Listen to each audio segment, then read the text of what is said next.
Hi there, everyone. Today, I've got a couple of people with an incredible story to tell. So buckle up and listen up. So I have Karen and Blair, and they're from a group called PAGE, which is an acronym for Parents Against Gender Education. And that is about the relationships and sexuality education guidelines we have here in New Zealand. And we commonly just refer to them as the RSE. Now, there's some very age inappropriate sexual content in these guidelines, and a lot of parents are becoming aware of them, becoming really concerned. And oh boy, is there a lot of resistance from schools and politicians about changing anything or taking them out. Now, not all schools put these guidelines into practice, but some schools do, and they really try and entrench them. And it's really hard to actually approach the schools and get anywhere with them. And Karen and Blair, as I said, the co-founders of Page, they've got a real story to tell about their journey on about approaching their local school. So Karen, I'll let you start off, ladies first and all that, and people might think that's very sexist, but here we go. You start off about how you got involved in Page and why. Hi. Well, I got involved, sort of fell into this. I didn't know much about it at all. I'd recently returned from living in Australia, and I was following another friend on Facebook who was talking about issues going on in New Zealand, and through him, he connected me to Blair. Because Blair was dealing with this RSE stuff in the school. He was trying to communicate with the school and the board of trustees, principal and teachers in regards to the implementation of the RSE.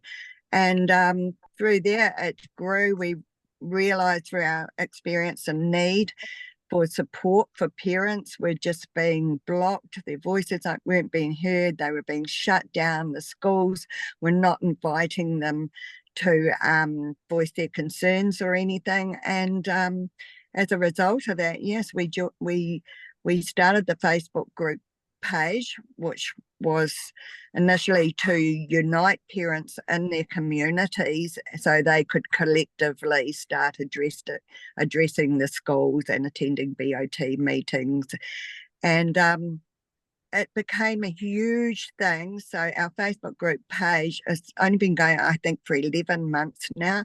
In that short time, I have learned an abundance of stuff. I have done so much reading and researching and links, and I've basically found that the whole document was very deceptive and non-transparent, and schools were gagged, teachers are gagged, no one really knew what was going on, and MOE wasn't taking any responsibility. It was sort of getting thrown onto the schools. So just before you carry on, I'll just say the MOE is the Ministry of Education. Education, yes.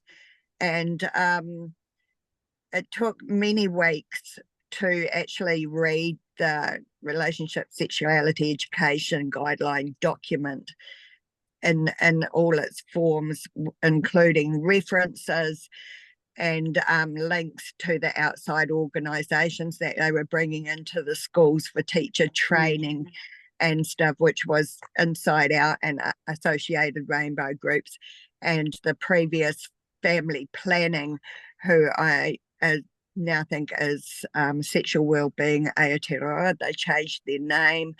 I'm assuming because there was quite a bit of flack about their teacher training programs. And in particular, there was a school in Northland, Tauranga School, where a teacher, and this wasn't a new teacher, it's a woman who'd been teaching for quite some time, did the teacher training, and upon completion was teaching the students some really inappropriate sexual stuff, giving them worksheets, I think it was, and there was a huge outcry from parents and the community at large. And yeah, it was a really good example of what's actually going on in the schools that mainstream media does not tell us about. And it's only through social media that people are getting the truth of what's going on. But anyway, I'll hand you over to Blair so he can tell where it started for him, because yeah, that was the start for me, was meeting up Yeah. with Blair. Yeah, I hear that you actually were in on this before Karen was, Blair. And that was in just in your local community, is that right? Yeah, well, my son finished his year 8 at the end of last year. Um, so it was his final year at school. But I just want to go back a little bit further. I started contacting Mangawhai Beach School about two and a half Sorry, years where's ago. Manawhai? What is it? Mangawhai Beach. Whereabouts is that? Mangawhai. Mangawhai? Mangawhai is on the east coast, about an hour and a half north of Auckland. On the east coast of the North Island. Yeah. Yeah. Yeah, Yeah. north of Auckland. Yeah. North of Auckland. Okay. Yep. Carry on. Sorry to Okay, interrupt. no, fine. So about 2.5 years ago, I saw what was sort of being murmured and talked about and implemented in other countries around the world. In terms of the trans queer LGBTQ being implemented and taught as into the schooling systems, predominantly America. So I just made a few email contacts with the school. I did try and contact them by telephone, but they would never talk to me on the telephone. It was always done through no, that I would email them and ask for a response, and I was getting a phone call back. I never got replies on the emails. So Okay. So that they was didn't a want it sign recorded. They didn't want a record of it, is what you're saying. yeah, I didn't pick up on that initially. I sort of thought, oh, that's good, they've phoned me. Yeah. Anyway, there was nothing really to see here at that point in time. I just kept reminding them that please, if there is anything that starts to be adopted by our Ministry of Education and expect you to be teaching it, please let me know. And then I heard something else, that Monty came home, my son came home from school and mentioned something, and I can't remember what that specifically was, but it was enough for me to want to send them another email. So I sent them another email and I got another phone call, and it was no, that's just normal what we teach. And I says, okay, is there no other wind? You haven't heard anything more about it? No. But then I at the end of not last year, the year before, I started talking to Aaron Kemp, the headmaster of Mangawhai Beach School, on a regular basis. And I said, Aaron, I do believe that there's something going on. It's going to be happening. And you go, well, there is a RSC, that's a revised sexuality education package coming from the MOE, and we're going to be looking at it, and that we'll be informing the parents and ahead of time. Okay, I said that's good. Please do. Anyway, what happened over all that time is I never got any email responses, and I was very, I suppose, I was pretty weary of what I felt was, I felt that I was being a little bit deceived. So We got did you together and only ever, sorry, Bria, did you only ever get phone calls back? yes, Yeah, okay. never once. Oh, after the facts, I mean, I think I've only had 2 or 3 emails, very short reply emails, and the whole, out of the probably 15 emails that I've sent on this topic, that I'd sent on this topic. Yeah. It was There was always a few regarding the BOT meeting, replies to those sort of things, but yeah, not the actual nuts and bolts. So no. So you felt they were just So kind of something was going. You started to sort of smell a rat and think that you're being deceived in some way. Yeah. yeah, I'm pretty perceptive, and I knew that something wasn't right. Put it that way. I absolutely knew wholeheartedly just from what I was hearing through various parents and what was being talked about at school. And so I was on their case, so to speak. So I got together with a lady named Terry Bishar here in Mangawhai, and was talking with her at the skate park one day, and I says, we've really got to do something about this. So we organised a meeting, and we had a meeting at Terry's place. Must have been about February, March last year, 2023.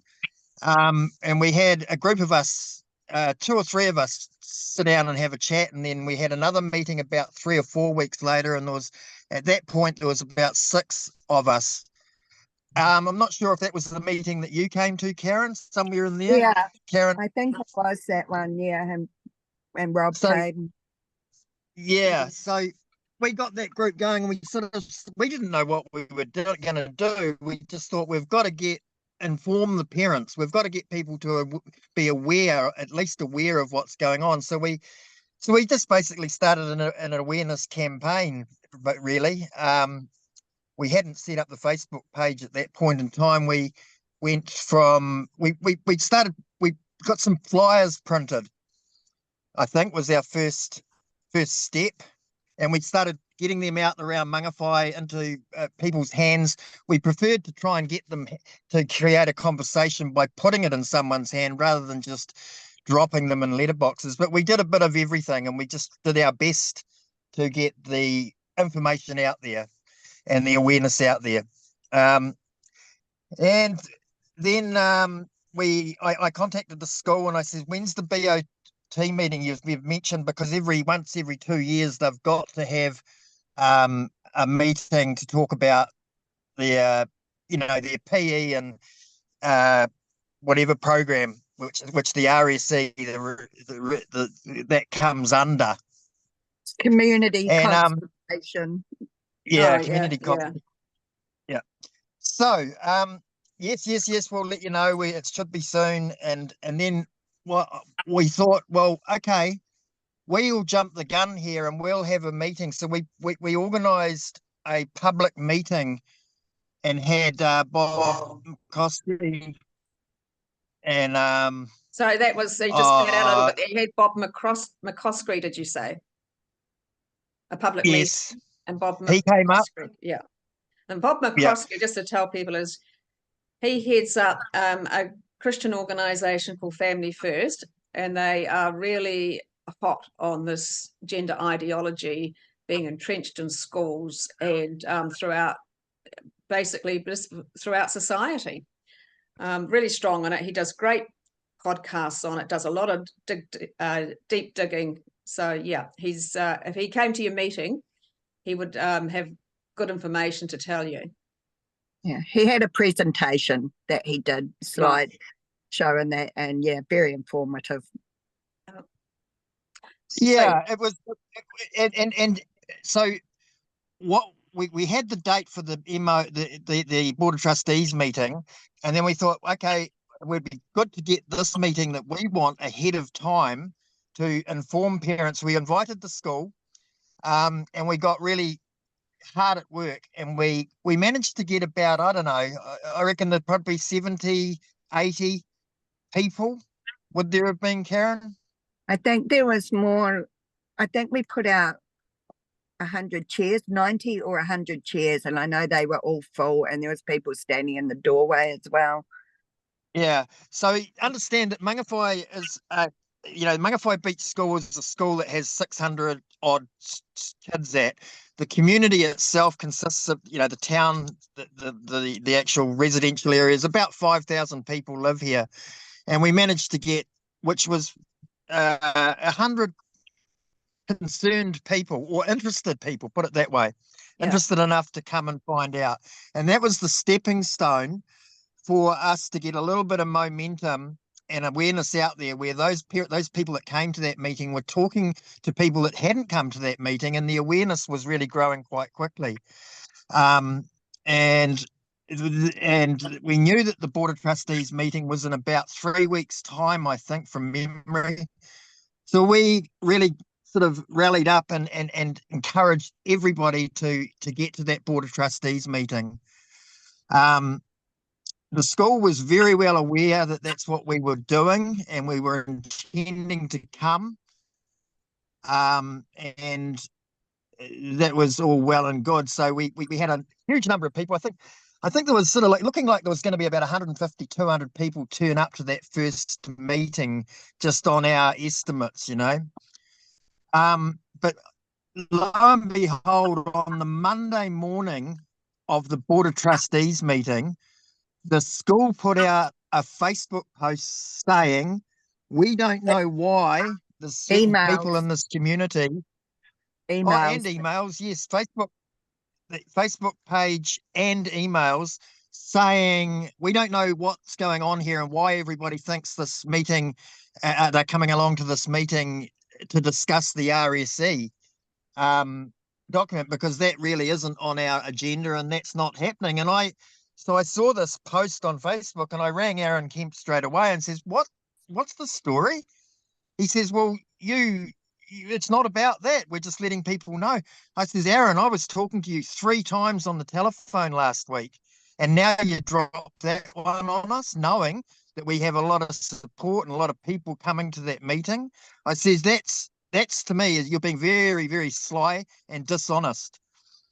So anyway, I says, "We're coming anyway." And as it turned out, we probably had about 55, 60 people anyway that didn't turn up, because a lot of people didn't come because they thought that it was, that we had got it wrong. Right. I did my best to damage control and put out a Facebook post straight away and says, "Hey, look, we haven't got it wrong. The school knows we're coming. Everything as normal. We're carrying on, So you think that the school made a deliberate attempt to almost like sabotage the meeting for the attendees, if that's the way of putting it, or they knew people were going to come along, so they did something to try and deflect them. Is that what you think? That was deliberate? Absolutely. Yeah. 100%, because I was talking to Aaron Kemp on the Friday and the Wednesday the week before. I was in quite a bit of communication with him on the phone. Yeah. So I think it was about 4:30 in the afternoon on Friday.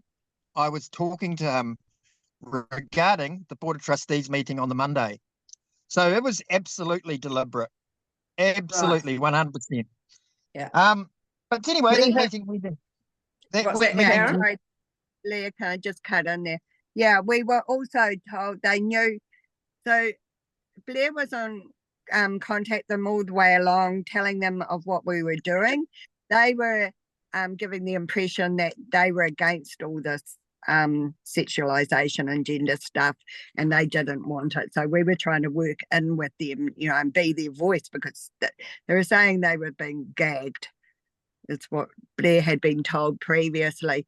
And then with regards to this particular meeting, we asked for speaking rights and asked to be able to ask questions, and all this was granted in emails, and they asked us to submit our questions, which we did, and we were given speaking rights as well. And then they got inundated with other people emailing and phoning about attending and wanting to speak and ask questions as well. And I think they were very shocked and surprised, because nobody ever goes to BOT meetings. And they weren't expecting it. I think they were overwhelmed. They didn't know how to handle it. And, they had no idea what they were doing, and they weren't expecting anyone to be as informed as we were after, going through the actual documents and everything. So that's when they tried to discourage. They tried to make out that we had got it wrong and discouraged, but they didn't want people coming to the meeting, basically. So that's what they did. And I believe, they didn't know how to deal with that amount of people. So they just tried to almost like shut it down, or shut you guys down, as a way of managing it. After receiving that email, I replied, and this was the office lady, I think. I said, I'm really confused by this email. we've been granted speaking rights and submitted questions, which we've been told, it's going to be allowed on the night. And she said, "Oh, yes, I'm really sorry. I apologise for being so abrupt, but we've been inundated with hundreds of phone calls and emails." And no, it still is going ahead, and you still can speak, and you still. It's interesting, isn't it? Like that. I mean, they've been caught on the back foot too, obviously.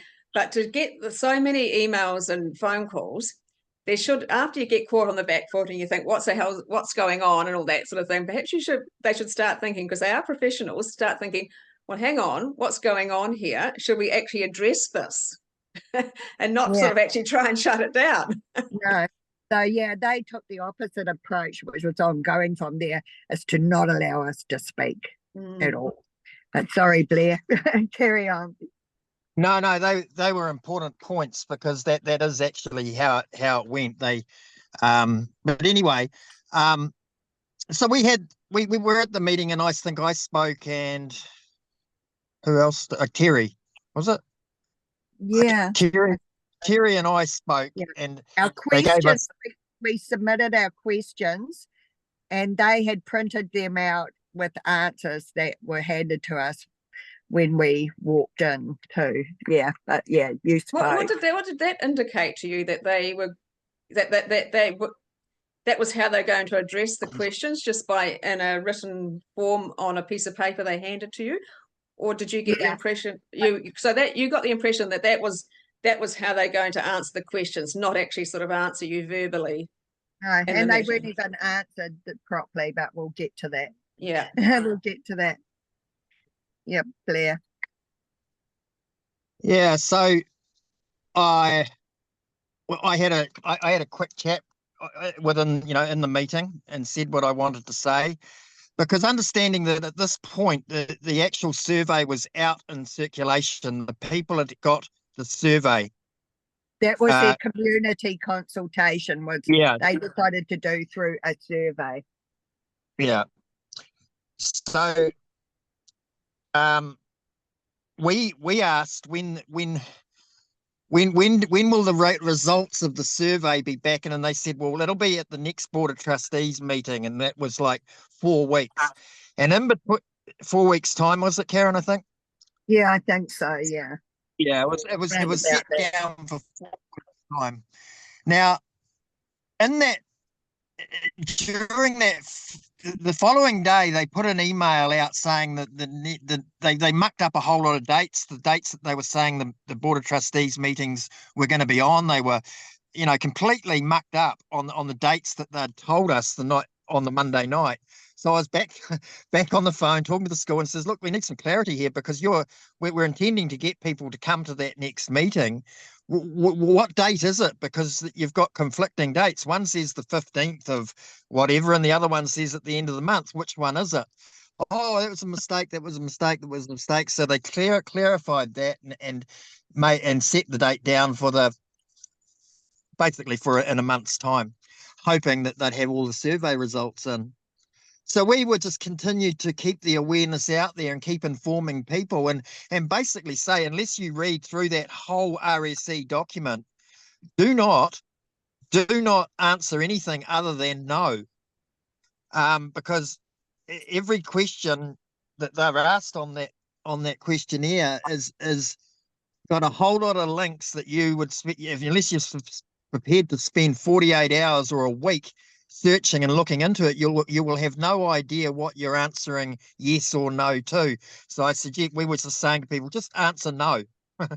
Simple. I've got some examples here of that survey, and so just so you know the kind of things the survey. So the RSE, as we know, is all about sexualization of children, sexual relationships, etc., and questioning gender, and that children may be born in the wrong body or assigned the wrong sex at birth, all that sort of type of thing. So the survey that a Mangawhai school put out to get parents' opinion, this is some of it: critical inquiry, reflection and social action, skills related to issues of equality. Do you want your child to learn this? Yes or no? What? Can you repeat that? Critical inquiry, reflection, and social action skills related to issues of equality. Oh my So do you goodness. want your child to learn that, right? Yes or no? Yeah. Mm. Then critical inquiry, reflection, and social action skills related to issues of gender. Yes or no? Critical inquiry, reflection, and social action skills related to issues of body image. Yes or no? Mm. Critical inquiry, reflection, and social action skills related to issues of risk and safety. Yes or no? If you have answered no, please elaborate. If you answered unsure, please let us know what questions you have. And from there, if people question that, they would then have a one-on-one conversation, phone conversation or in person with the teacher who was going to be implementing all this. So no paper trail once again, and they would just be, it's all a big cover up and non-transparent, nothing to see here, everything's fine sort of thing.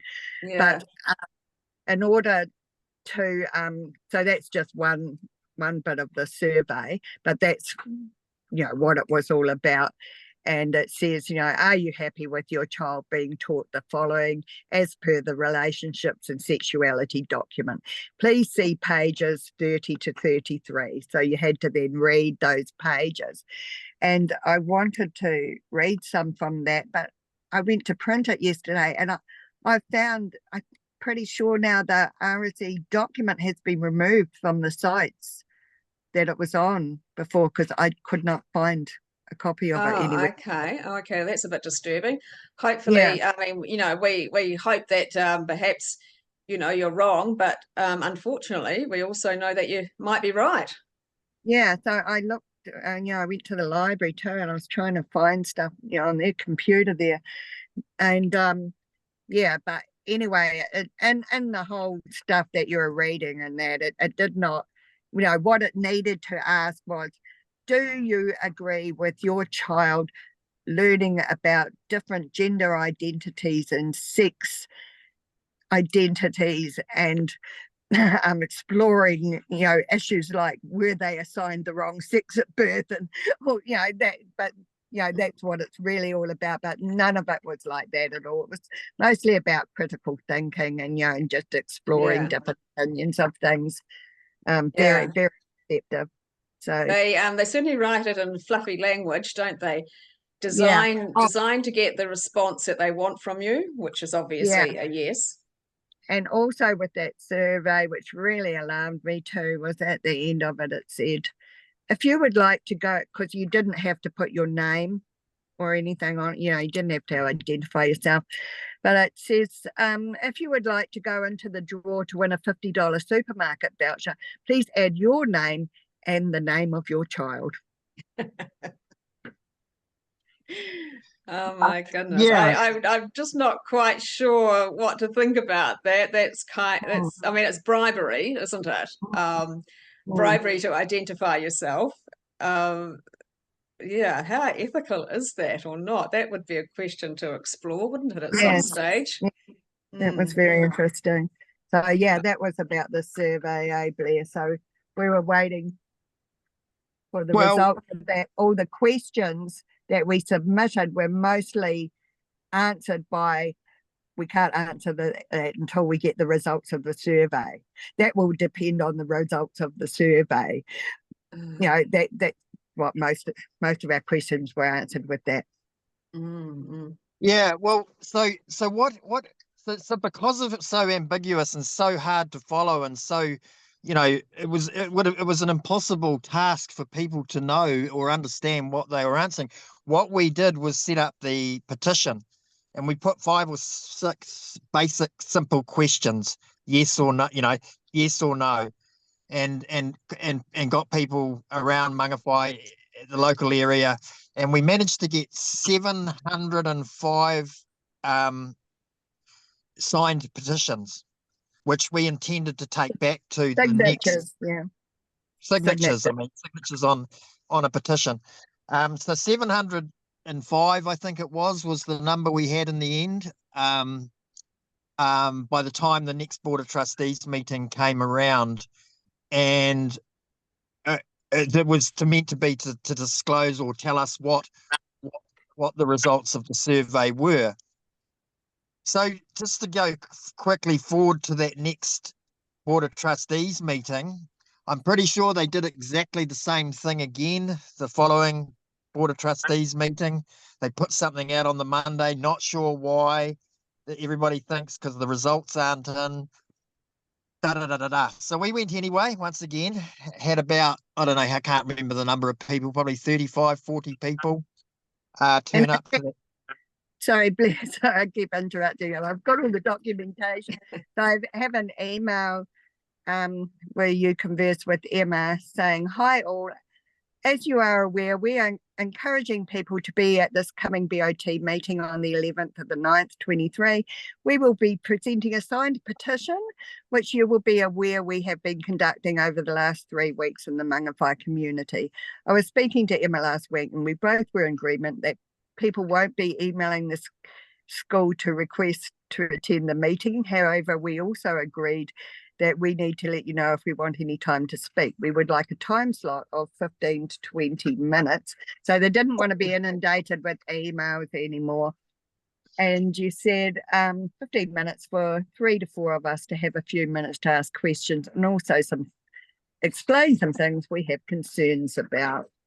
And you got the reply, "I've been asked to contact you to clear up some misinformation online. Excuse me. There are no granted speaking rights for Monday's meeting on any topic. People are welcome to attend the RSE curriculum, but RSE curriculum is not on our agenda." And you replied and said, "Well, no, for some reason you apparently you got another one saying that email had been sent out, and Blair, you replied to Aaron, "Well, no, for some reason I hadn't seen that email. We all distinctly remember discussing the fact that we would be attending the next BOT meeting with the hope that the survey results would be completed. Emma did explain that there was no guarantee the survey's results would be completed during our last conversation. I told her we would like to attend the meeting to present the petition we have compiled and we'd still like to do so. Obviously, this would involve some discussion." And yeah, that was around the second meeting. Yeah, and that thanks, Karen. That filled in a few holes actually. So yeah, I was adamant that I was going to hand those petitions over. That's why we were going to show them visual representation, 705 signatures.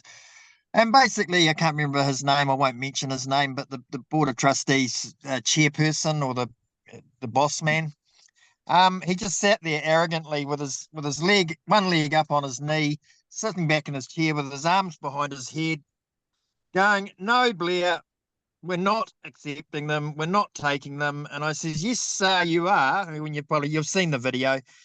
Yeah. And I just walked up the front and I basically says, "You are," and here they are, and put them down on his table. "You knew we were doing this. Emma, you knew we were doing this. Aaron, you knew we were doing this. And now you're saying that all the time that we've put into informing the students' parents from this school of what that RSE curriculum actually entails, you're now telling us that we've wasted our many hours walking the streets and getting the awareness out there. You're now telling us that you aren't going to accept those." And yeah, he just said, "Yeah, that's right, Blair. No, we're not." Oh, right. Okay. And he also said to you, "You know why we're not going to take them, Blair?" And you said, "Why?" And he said, "Because we don't have to." That's right. No. It was extremely arrogant. It was extremely rude. And Blair said right at the start, because they had just said their minutes from the last meeting and then said what they were going to be discussing. And Blair said, "Excuse me, just stop you there. We've got this petition with 700 signatures on. We'd just like to present to you and then we're going to leave and let you get on with your business. We're not going to stay. And he started to present it, and they just denied him the right to present them and wouldn't take them, and just caused this kerfuffle. Like, it was just extremely arrogant, rude, and uncalled for. All they had to do was take the petition. And how many there on the board of trustees? How many, Blair? About 8? 6 to 8? About 8.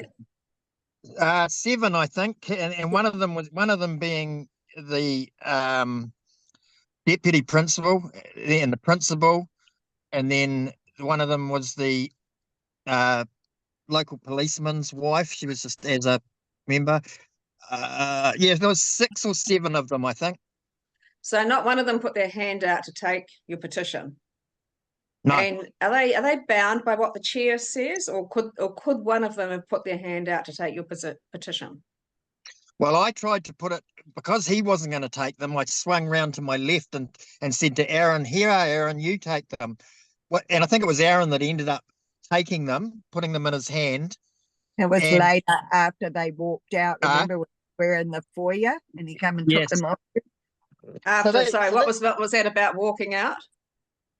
Well, because they wouldn't accept them, and we weren't gonna. I wasn't, and everybody that was there was determined that they were going to accept them. They basically just packed up their computers, and says, "Right, the meeting's over. It's finished. Thank you very much for wasting our time." They said, packed up their computers, folded up their paperwork, and all marched out. And honestly, every one of them, real pissy fit. Yeah, Emma, the deputy, was like, all emotional, and I've done everything I can do, and it was a real theatre. It was absolutely laughable, to be honest. But we just need to put on that I stood up and said a speech and just talked them, and it wasn't aggressive and it wasn't violent, and I just said the speech, more or less calling them to account, to hear parental concerns and voices, and not shut us down, and that we are concerned about danger to children through this RSE document, and that they have a responsibility to keep the children safe in the school. That was sort of what my speech was about, and I said it quite loudly because they were trying to shut me down, over talk us, and I just kept saying it, and they got up and started filing out then. And Emma was hysterical, like a banshee, screeching, yelling and screeching as they left the room. Right. Yeah, and Karen's speech was just honest, straight up. It wasn't attacking the school. It was saying exactly what the parents on all that survey were concerned about. Those very questions that were answered on that survey was what Karen was covering. Well, this is the survey that you did. Well, the petition. Yeah, petition. Yeah. So it was. We were strong with what we did, because we meant what we were saying, and we said what we meant.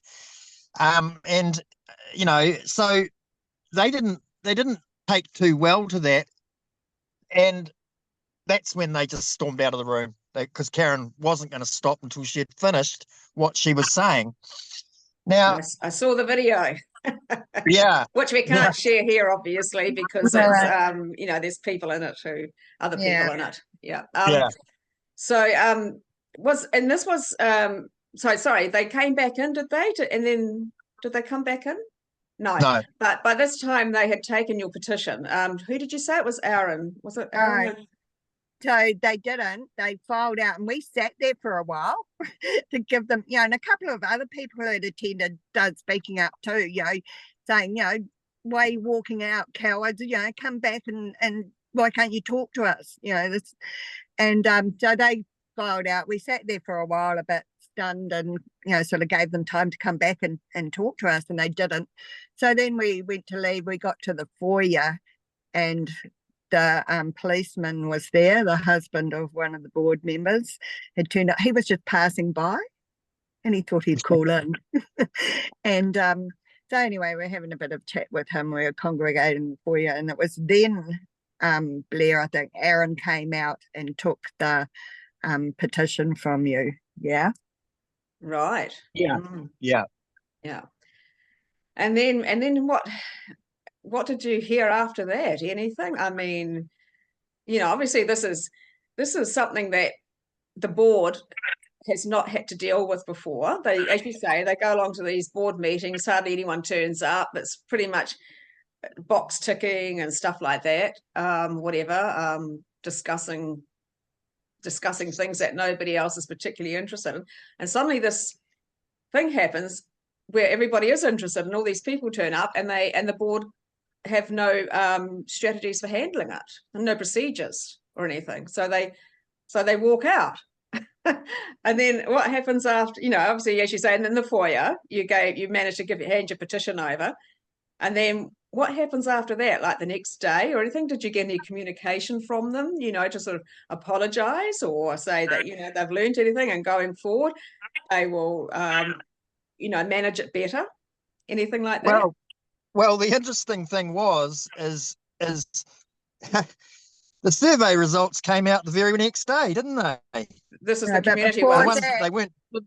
Before that, sorry, you got notified the next morning to come and pick your survey, your petition back up. They were not accepting it after all, and you were to come to the school and collect it. Yeah, which I did. And we have still got them. We've still So they took it and then obviously had it. We're told, no, we're not accepting it. So Aaron took it and he was obviously then told, no, you don't take it. He can come and get them. Wow.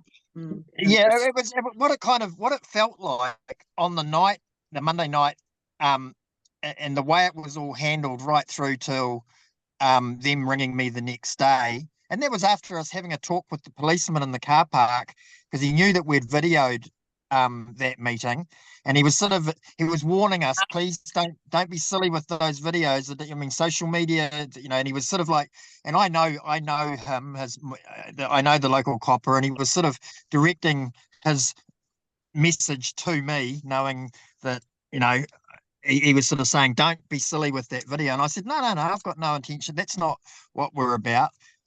So that conversation with the copper in the car park was probably for about half an hour, and he was, to be quite honest, he was just doing what policemen do and trying to, resolve, Yes. put peace back into the picture. Keep the peace. But the one thing I want to point out, because I think it's important, is that's the signing of that petition took a lot of work. Now, my son who was in year 8, and his mate were they decided that they were quite happy to go and deliver, knock on doors and take them down one street or one area of Mangawhai. They knocked on a door, one of the doors. The door opened, and it was, I won't mention the teacher's name's wife, answered the door and says, "What's this all about?" And then the teacher walked around the corner of the house and said, "What's this, Monty? What's it?" And Monty says, "Oh, it's this petition." Monty had no idea it was his house, and he just looked at the petition. I can't remember whether he gave it back to Monty, but he said, and this is a senior teacher at Mangawhai Beach School, has a lot to do with the sports education at Mangawhai Beach School. He said to Monty, he denied this blatantly. He said, "No, that I did not say that." And I know that he did, because Monty and his mate don't lie. He said, "Fuck off." Sorry, Blair. What did the teacher say he didn't say? "Fuck off my section." Oh, He said, this is what he said to Monty. right. On the When day I that had, Monty, when I heard about that, and I went to Aaron Kemp and says, "Hey mate, this teacher of yours isn't conducting himself in a professional manner by telling my son Monty to fuck off with something that you guys all knew that we were doing in the community. We even told you where you could go, what cafes had them on their counter. We told you guys that we were doing this. And then for one of your senior teachers to say in front of two of his students, thinking they're doing the right thing, to fuck off is not, maybe I could have you and this teacher come into the school. And I said, yeah, happy to do that. Now, they didn't let that happen. They wouldn't let me. They wouldn't let. So Aaron just said, it hasn't happened. The thing's resolved. It's done. Now, that's okay. I thought, I can't be bothered with that. It's an issue. My son, we'll roll on, move on. Anyway, so that result came out the next day. Lo and behold, it was like magic. It was suddenly produced, and it went in our favour. And they said it was close, but it was about 55% of the people in this community don't want it, so we're not implementing it. Woohoo! We should have thought. Okay, so that was the result. That same teacher, and I'm going to finish on this. I've got really not much more to say. Karen can fill in the gaps, because the further I went into this whole thing right from the beginning, the more I became really, really concerned, and the more I realized that the school were very much, their hands were tied. Their direction was coming obviously through the MOE, and they had strict guidelines. It was just very evident and very clear. Even though they were saying that they have their own, they can make their own mind up and their own decisions, and know they won't get funding cut and all that stuff. I just knew that there was more going on. Hence why they didn't take that petition. I believe that they must have had like a hit the red button, ring MOE and ask them how to handle it and what we should do with it. It was almost like they had a hotline to the MOE, knowing that this was going to be a tricky thing to navigate right throughout the country. And we're probably the only school in New Zealand that's actually had a result like that still to this day, I'm pretty sure. I might be wrong on that. I'm not saying, So that was the whole idea of what we did, was to set a template up that other teachers and other people, parents around the country, could ask for what we did and give them this is what we found and this is what we did and this is the results we got, and make it easier for parents to be able to do the same thing, because we can't possibly get around the country and do it for all. But anyway, for going forward from there, the results came out, and that same teacher took every opportunity he could do to bully Monty in his last term at Mangawhai Beach School. That he had been there his whole 8 years of primary school, and that teacher went out of his way to take any opportunity to bully Monty. Like, I won't go into details, but it was straight up bullying, like putting his hand in a doorway, making Monty walk underneath his arm, sending him to the headmaster's office for throwing a ball in the gymnasium that hit a girl in the face. And Monty was made to apologize to that girl as if he had done it deliberately, and he hadn't done it deliberately. It was just straight out bullying, because Coca, he didn't want to face whoops, but yeah, he didn't want to face the music. He wasn't prepared to have a face-to-face meeting with me over even that. It's a dirty, there's something really grubby in amongst it all, it'd be interesting to know just how much clout they have at the end of the day if they mandate it and make it, compulsory, which I can see coming. They won't have a show. It'll be a little bit like COVID. You had to, if you wanted to stay on as a teacher, Monty lost his teacher because she didn't want to have the jab. And that was her choice, and she walked away from her job. It's going to be a little bit like that, I feel. What, you feel that the RSE guidelines are going to be Mm. mandated? Do you, like, and despite the I, new I, coalition government saying that they'll remove inappropriate content?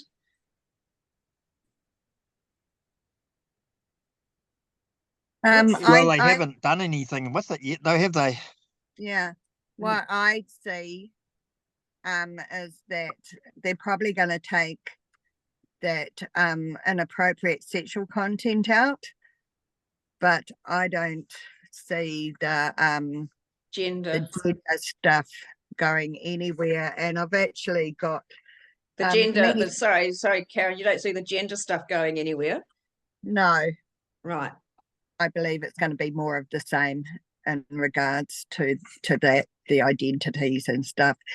And myself and numerous other parents and concerned people, I've emailed all the ministers in Parliament, including Erica Stanford.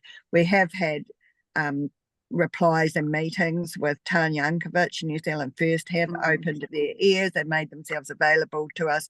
Erica Stanford has just been replying with these generated emails that are the same, that don't address questions asked or any of this in the emails. And this is what it says.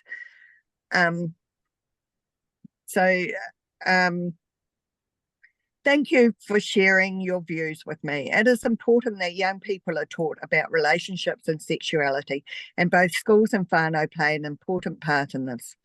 What I want to ensure is that curriculum content and guidelines are clear, age appropriate, and meeting the needs of our school communities. And I am in process of looking into this. I have passed your feedback on to the Ministry of Education for their consideration. So no matter what email you've sent, what you've said, what you've asked, that is the reply. You get the template. You get the template answer every single time. Yes. Yeah. She passes the buck. We went all this time where we just heard nothing except it was going to be removed and replaced, and it wasn't removed. We expected it to be removed immediately, and that's what we were asking for in these emails, or asking why it's not, something, and that was the reply we were getting. So that had been our focus, after waiting, since October last year, November last year, for it to be removed. And all, it just was silence from Erica. And then I've seen interviews where she takes no accountability and involvement, and she just passes the buck. So she says that they've got curriculum experts working on the new curriculum. Those are experts. You need experts to be doing this. We don't know who they are. We don't know if they're the same people that did guidelines. We don't know if that's the same family planning people, the same rainbow groups and all that, which I expected. The curriculum experts, as we've come to realise, that these experts are very much, what I call either TQ plus lobby groups, and that, or sometimes I refer to them as the neo rainbow, because the LGB is nothing like the LGB of old. Now, I understand that some LGB people are on board with all the TQ plus, and some LGB people definitely are not. So it's very much a neo rainbow situation. Yeah. And the people that are on board, it's mostly because they have no idea what it means. They think they're being kind and inclusive to gay people. It's the gay community that this vehicle is deceptively being driven by, and a lot of the gay community themselves don't realise that they're victims as well. And it's nothing to do with lesbians or homosexuals. It's all about transing children. But also, Erica said in an interview as well that teachers put together their own programs, and she has no say in that. And before we carry on, I should say that Erica Stanford is the Minister of Education in the current coalition government. I'm not quite sure if we clarified that before or not. But I have seen her prior to the election, denying that these issues were brought up with her Yes, and that. So, yes. yeah. I have absolutely zero faith in her at all. She has not been open to discussion. She says that there's been a lot of feedback and discussion with parents, but I don't know who they are, because of the 2,900 members in our page Facebook group, none of them have been consulted or listened to. In fact, quite the opposite has happened. And so where we are today is that, you know, we've gone down the road of uniting parents and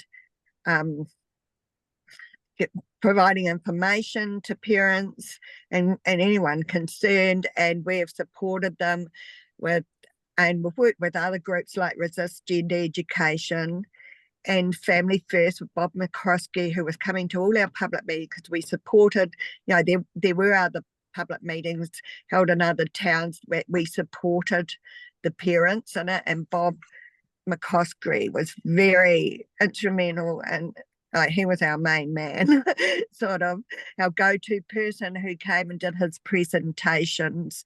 And you know, he's really up to date with information. He's very knowledgeable and very active in this, and so you know, it was great. And we had, you know, a Zoom. We had Resist Gender Education coming on Zoom, you know, teachers speaking about it. So we had a psychologist at one, different speakers.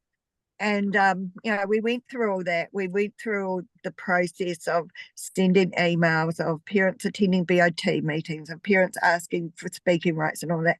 And they were just shut down. They were either ignored or denied. Yeah, so this is what you're advised to do, you know, go to your board of trustees and speak to them. So you know, and then your experience is like saying, well, it's actually not that easy. Yes, and so it's very cleverly how it, you know, clever how it's all written, because guidelines, you know, what guidelines are a guide.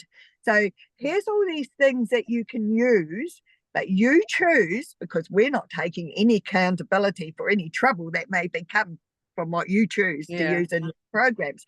And you choose your consultation process. So by law, they have to consult with the communities, do community consultation once every 2 years on this relationship and sexuality stuff. That's the only part of the curriculum that has to be consulted on by law. But once they've done that, they're free for 2 years. They can do what they like. And parents have the option of withdrawing their child from that program, which was the old health and education.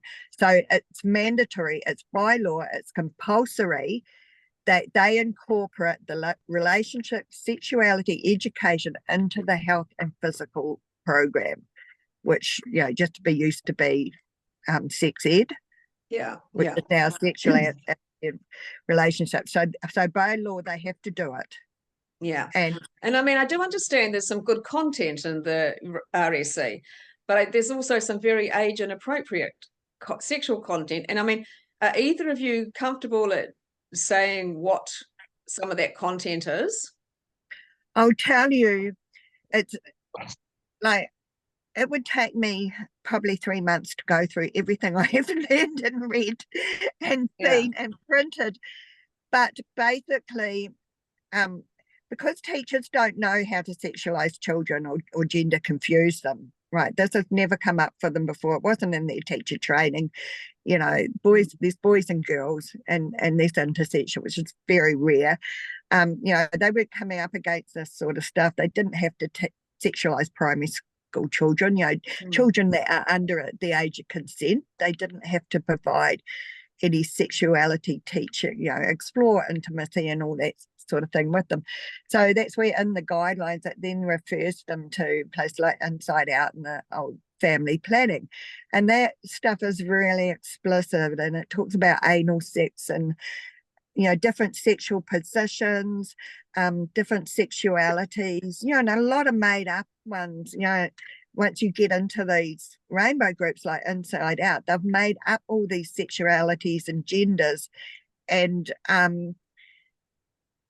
I can't even name them because they Yeah. don't make sense. Yeah. They're just made up and they don't make sense. But you And can you be find anything. do you find You that can, the same thing that if you want to get any copy of the content, you come back with the school comes back to you and say they can't provide it because there is a copyright issue there because it's an outside organization providing it material. yes. So that you can't, yeah. And I think that that's something that really needs to be explored. And of course,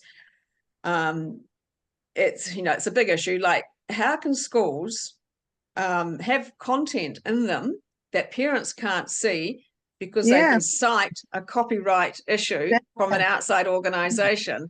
So that's quite an issue in my parents, opinion. parents are not being allowed to see it. But I can give you a really explicit example of what is going on. But this is through the app Beyond the Birds and the Bees that was put Yes. together by Canterbury University, and there was outrage.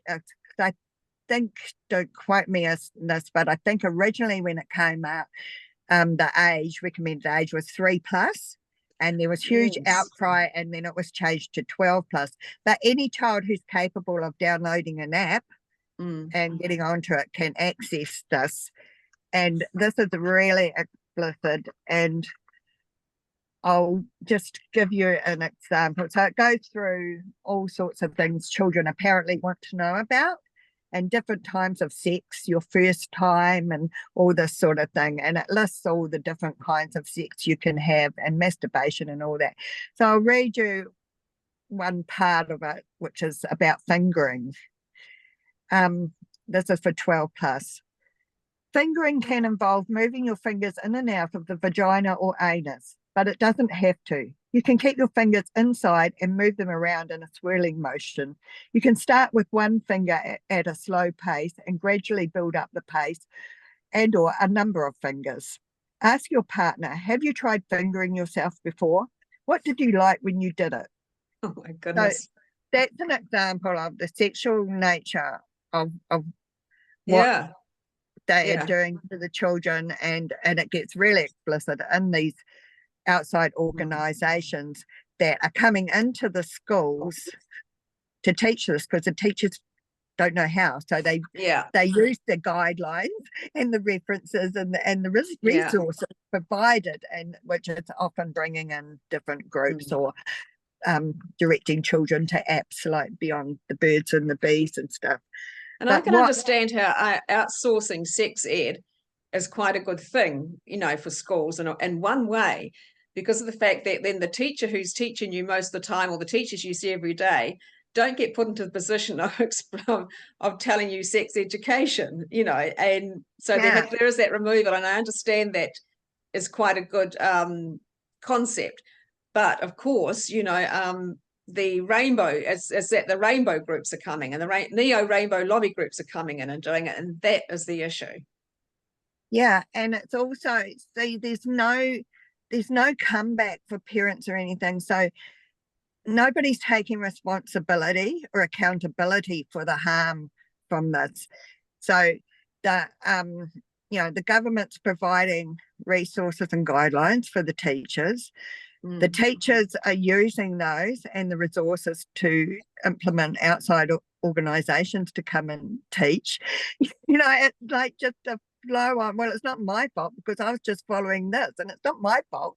We don't tell the teachers what to do. We just provide them with the, options, and and so it goes on and on and on. And a lot of dodging responsibility. Yeah. And I'll just give you an example of some of the stuff, worksheet that children are being given, just to show how this is, this is not about normal relationships and stuff. This is not about speaking about real life and real relationship. It's all made up, and it's all about transing your child. That's the bottom line. It's about sexualizing children from year one and transing them, getting it into their head, brainwashing, making them think that there are other genders. They might not be the sex they recite or that sort of thing. And this is one worksheet from an Auckland school. It was from an Auckland school that teaches year 9 to 13. So this is from a parent in our Facebook group. And the child had screenshotted it, and it's questions. Define heterosexuality. How can you tell if someone is heterosexual? What causes heterosexuality? Is it possible that heterosexuality stems from a neurotic fear of others of the same sex? Oh my goodness. Do you think straights flaunt their sexuality? If so, why? In a straight couple, who takes the dominant role and who takes the passive role? When did you know your sexual orientation? How easy would it be for you if you wanted to change your sexual orientation starting right now? What have been your reasons to answering these questions and reading the articles? What feelings have you experienced and why? I mean, what the heck? Yeah. I mean, I mean, obviously, you know, the culture changes and stuff like that. But I was sort of thinking back as a teenager at school. I don't even think I would have wanted to answer those questions. So, you know, like you talk about stuff amongst your friends and your peer group and stuff like that. But I'm not sure about, you know. Should this be a lesson in school? Should that be included? And also, you know, they were also trying to do the whole school approach where they were implementing this gender stuff, you know, and identities and that throughout the whole curriculum. You know, so they wanted to do things like, you know, the pronouns. We don't say he, she, boy, girl, mother, father, you know, female, male, or anything like that. You know, we have to use pronouns that students want to be known by. And I believe that they instill this throughout all the subjects, you know, like there's no one subject or anything like that. It's installed throughout the whole curriculum so that, it permeates everywhere a child goes in school, whatever lesson they're in, they're getting this. So withdrawing them from the health program, the RSC health program, does not get them out of this indoctrination. And one example, you know, they give examples of how the schools can do this. And one is, in science, your child will learn ways to enhance relationships in relation to friendships, love, families, parents, and intimate relationships. That's in science. And schools will be using Inside Out and family planning, as well as other organisations and resources, and for teaching gender and sexuality differences to your children. You know, it's just all wrong. It's just all wrong. And I'll just say something about Inside Out. And I mean, they seem to be the main culprits for who the schools outsource to. And they are a well-funded lobby group. They get taxpayer money, you know, to do this. Million. To your kids. That's right.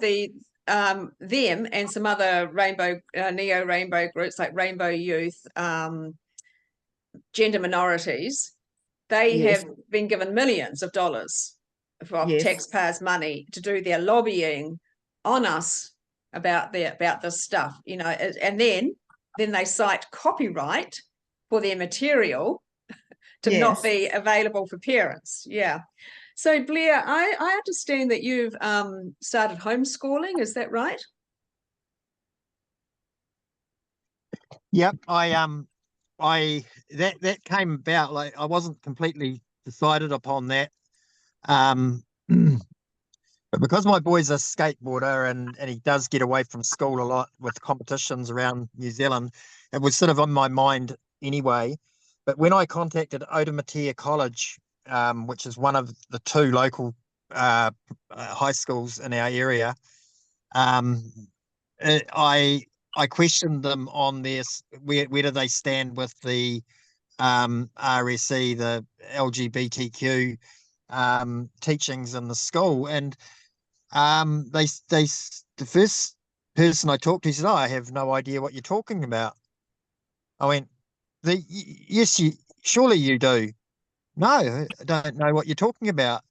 I says, "Well, maybe you could get somebody to call me that might know what's going on in your school, because I actually knew this was going on because I knew students that go to that school that are Right. older than Monty. So I knew it was being done, and they basically they just lied to me. They says, no, it's not happening. And I says, yes, it is in some shape or form. I mean, you guys are aware of that. Oh, no, we're not really aware of it. And I just thought, I'm not even going to deal with these people. I'm not going to deal with them. I'm out. And that's when I decided, no way, I'm going to send my son it's actually for him to go to school from here. It's a half hour, 35-minute bus ride each way. So it means that he's away from home for nearly 8 hours a day. And I decided, nah, I'm not doing that anymore. And I got him into homeschool for that reason. In the end, that was my main reason, is that they're not being honest, and I don't know what they're teaching him when he's at school. And yeah, it works in with his program anyway, with his skating. And so, is it just a little bit on the homeschooling? Is it reasonably easy to do? You know, it is. It's not sort of that very problematic. You can actually do it quite well. Anyone, Well, majority of people can do it quite easily. yeah, well, there's many shapes and forms of and groups that do homeschooling. Monty's is all online. It's Te Kura, which is actually MOE based, Ministry of Education. It's what was back in our day called correspondence school. Right. Yeah. So that's sort of transformed into the new age, and it's called Te Kura. And yeah, so it is very easy. Monty spends probably, I would estimate that he spends about an hour and a half a day. And that keeps him completely up to date with the curriculum. Yeah. And that's, Wow. when I say an hour and a half a day, that would be maximum. So yeah, basically six hours a week. I'm sure he enjoys that. Hey, Yeah. listen, is there anything else that you want to say about this? Obviously, there's a lot of work to do. Obviously, it's really disturbing that how much there is to do to unpack all this, or to start removing the elements from it that are of concern from schools. So, Sorry, I'm just trying to find. I don't think. I honestly am getting to the point now, and I'll tell you why. Everybody's aware of what happened on the Olympic stage on the opening. yes, That was completely hijacked and taken over, and deliberately, so deliberate that it's just not funny. I mean, I was just absolutely horrified at that. But and then you see what happened yesterday with that boxer, that man yeah, that beat up the Italian girl, and that's now accepted as the norm. That's what's on the Olympic stage. So if we're this far down this route, I don't know that we can stop it, to be quite honest. I really am at a point where it's like all we can do is, those that are aware, is protect your children from it, whatever that takes. Get them out of yeah, the schools, get them out of there, so that you at least know the content, the stuff that they're looking at. And I have always had a very open, honest conversations with Monty, age appropriate, but all the way through his life. And I think, it's getting to that point where, well, it's way past that point, that parents need to be really having some, honest conversations with their children, and not be afraid to have them.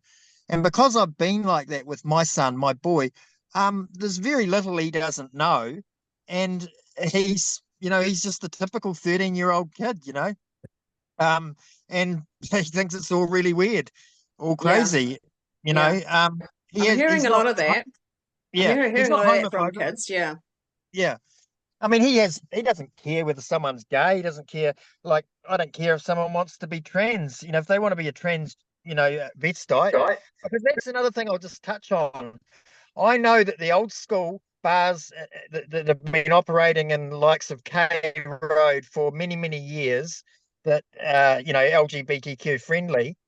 The old school still call themselves transvestites. They don't call themselves transgender. And those old school transvestites and gays and lesbians, whoever they all are, the older ones within those bars, which is the owners and their friends and people that hang, are dead against, absolutely dead against what's going into the schools. It is the younger generation, and that includes teachers that have been through training college in the last 10, 15 years. They have been indoctrinated and they have been absolutely, they're rung out. They're just basically going to do what it's doing because it's being taught at training college, pushed into the schools. But the old school are dead against it. And it sort of brings me back a little bit to what you were saying, Karen, about in the survey saying, do you want critical conversational, critical assessments or something? And I thought to myself, well, really, as you say, younger people who are coming out of university now or teachers training college are actually indoctrinated. So this is quite amusing that they talk about what was that expression, Karen? Critical, they talk about some sort of critical thinking or something, whatever. Yeah. I can't just lay my hands on it right now. But Excuse me, yeah. They're already indoctrinated, and this is what we've done hugely as well within our page group and people that have attended our public information meetings and stuff. It's not the young parents. It is mostly grandparents. Yes. Or older parents. But definitely not the it's when you have been in life long enough, been in this world long enough, that you almost have like an eagle eye or a bird's eye view of things, and you can see, you can look back and you can see what worked, what didn't, all these things, and you have that wider perception of things. Yeah. So our main problem right now is language. So they've rearranged the meaning of words. They've made up new words. Yes. Them gospel, and they're not. They're made up and they're rubbish. There is no trans man. There is no trans woman. No. There are transvestites. And transvestites, back in the days, Blair is saying, they knew they were transvestites. They knew they were not sex they were dressing up to portray. Yeah. They accepted that. They weren't going into our schools. This is not about lesbians and gays. They were also not going into our schools. No. Trying to get children to be gay. No. It's only the trans queer that are trying to trans and queer our kids. So listen, Oh, sorry, finish. I was just going to say the LGB, are just as tricked like everyone else through this information and non-transparency. And I believe to fight this, we now have to really focus on language, only use correct language, do not use their terms, their made up terms and names. Absolutely. And we must split up this LGBTQI plus word, and we take the LGB out. They're not part of this group. Yeah. It is trans. It is TQ. Take the I out. They're intersex. That is an extremely rare and private condition and should not be in it at all. They should not even be spoken about or used in this way to be part of this big rainbow they're trying to, include everyone under. And we need to call it for what it is. And it's a trans activist cult. Yeah. That is to recruit children, and it is. It's working. I can't disagree, Karen, that's for sure. And I'm pretty sure that many people watching this won't disagree either.